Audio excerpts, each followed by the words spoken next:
வணக்கம்.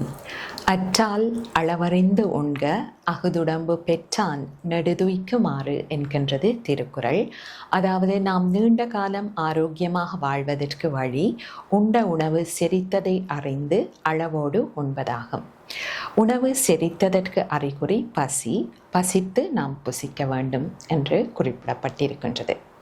அடுத்ததாக நாம் எந்த அளவு உணவை உட்கொள்ள வேண்டுமென்றால் சாஸ்திரங்கள் ஒரு வரையறை வகுத்திருக்கின்றது. அதாவது எப்பொழுதும் அரை வயிறு உணவும் கால்வயிறு நீரும் கால்வயிறு சுவாசம் செல்வதற்குமாக நாம் பார்த்து கொள்ள வேண்டும்.